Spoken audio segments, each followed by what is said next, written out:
Pagi Bu. Gimana kabarnya hari ini? Baik. Kurang baik Bu. Ya, apa itu Bapak? Soalnya cuaca panas sekali Bu. Ya, jaga kesehatannya ya, dikarenakan karena turun hujan, karena panas ya. Iya Bu. Untuk hari ini ada yang tidak masuk.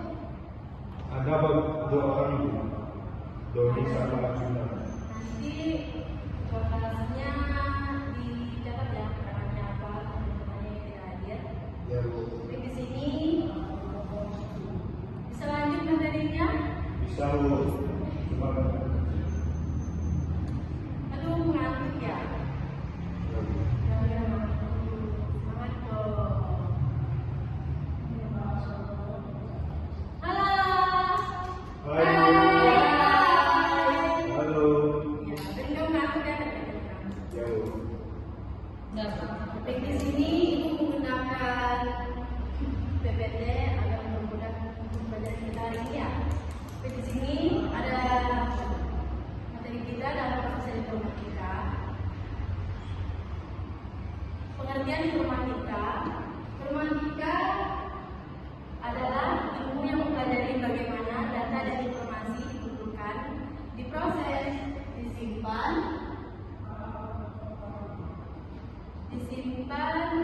dan disebarluaskan menggunakan teknologi terutama komputer dan sistem digital. Informatika mencakup berbagai bidang seperti komputer, perangkat lunak, jaringan dan keamanan informasi. Oke, selanjutnya di sini ada media sosial. Pengertian secara umumnya adalah sebuah media online atau daring yang dimanfaatkan sebagai sarana pergaulan atau komunikasi sosial secara online di internet.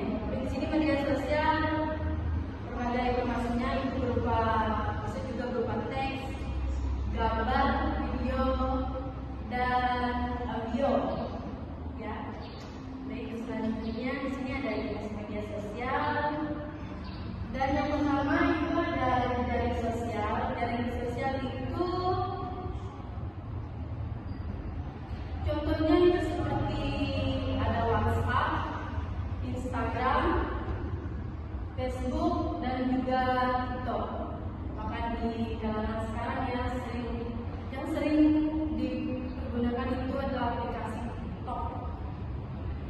Dan yang kedua ada media sharing video. Dan itu contohnya seperti YouTube, TikTok, Instagram, dan Snapchat. Dan yang ketiga itu ada live streaming. Itu contoh aplikasinya seperti YouTube Live. Ada lagi yang menggunakannya selain YouTube Live, apalagi aplikasi yang bisa untuk kita live seperti TikTok, biasa. Bu. Ya, betul. Ada ya, Facebook, ada Bu. Instagram juga. Ya, betul. Facebook juga bisa ya untuk kita live. Dan yang terakhir adalah yang kolaborasi, yaitu contohnya seperti Wikipedia. Baik, lanjut. Di sini ada dampak positif informatika. Yang pertama, memudahkan komunikasi jarak jauh sehingga hubungan tetap terjaga meski kejauhan. Yang kedua, mempermudah informasi yang cepat dan luas dari berbagai sumber. Dan yang ketiga, mendukung kemajuan pendidikan melalui e-learning dan sumber belajar digital. Dan yang keempat, mempermudah seperti berbelanja, pembayaran, dan pengolahan keuangan secara online. Dan yang kelima itu membantu kemajuan bidang kesehatan dengan telemedicine lain dan teknologi medis canggih. Dan yang terakhir ada menyediakan hiburan dan media sosial untuk mempererat hubungan sosial. Sini ada dampak negatif informatika.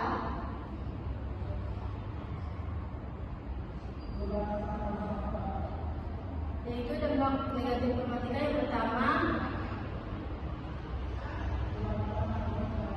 ada informasi nyata atau hoax yang menyesatkan dan berpotensi merusak nama baik serta keamanan masyarakat. Dan kedua itu kecanduan internet, game, dan media sosial yang mengurangi kemampuan bersosialisasi dan menurunkan prestasi belajar atau produktivitas kerja.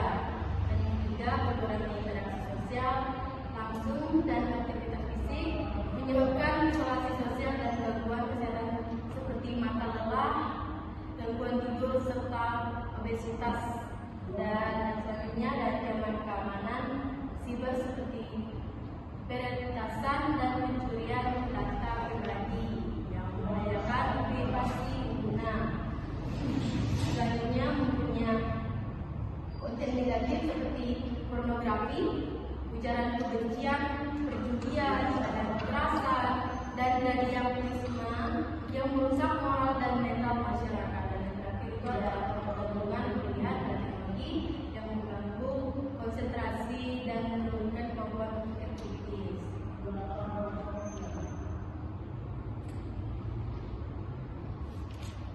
Dan selanjutnya ada dampak dalam kehidupan sehari-hari.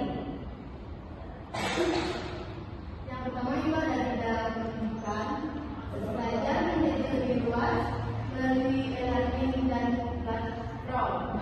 Itu biasanya dalam kehidupan sehari-hari tidak pendidikan.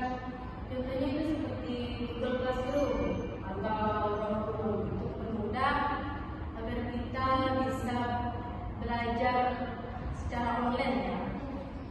Dan ada juga siswa dan guru bisa belajar dari jauh menggunakan internet ya. Seperti yang Ibu jelaskan tadi yang pertama. Dan selanjutnya itu ada bidang sosial. Komunikasi menjadi lebih cepat dan mudah lewat sosial media. Yaitu contohnya seperti WhatsApp, Instagram, bisa jadi chattingan ya, video call, teleponan gitu ya. Dan namun interaksi langsung antara manusia menjadi berkurang. Ya, itu sering terjadi ya jika terlalu sering lewat komunikasi lewat media sosial, namun juga interaksinya langsung antara manusia itu jadi berkurang. Dan yang ketiga itu bidang pekerjaan, munculnya sistem kerja yang jauh. Beberapa pekerjaan tergantikan oleh otomatisasi atau robot. Dan yang keempat itu ada bidang ekonomi. Maaf ya, kurang sehat. Jadi bidang ekonomi pada munculnya toko online dan sistem pembayaran digital. Peluang usaha semakin banyak melalui media digital. Itu seperti konten kreator. Dan kelima itu ada bidang budaya dan hiburan. Budaya asing sudah masuk melalui internet dan media sosial. Hiburan digital seperti YouTube dan game online bagian dari kehidupan sehari-hari.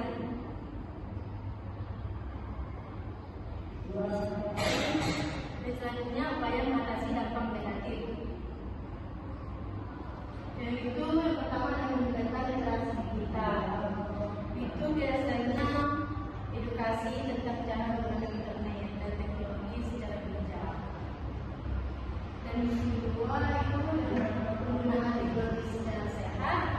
Itu menyeimbangkan antara interaksi online dan aktivitas secara dunia nyata. Dan yang ketiga itu ada perlindungan data pribadi menggunakan kata sandi yang kuat dan memperbaiki sistem keamanan. Dan yang keempat penegakan etika dan hukum digital dalam etika dalam media sosial. Itu kita jadi yang bersopan ya, tidak terlibat kebencian atau berita palsu di media sosial. Dan yang kelima pengawasan dan peran orang tua. Itu orang tua bisa mendidik anak-anaknya dalam menggunakan media sosial agar tidak salah gunakan. Baik, yang selanjutnya sini ada kesimpulan. Sini ada yang ingin bertanya atau ingin sering-sering kita materi kita hari ini tentang kelompok sosial informatika. Baik, kalau tidak ada, Ibu lanjut dengan kesimpulannya.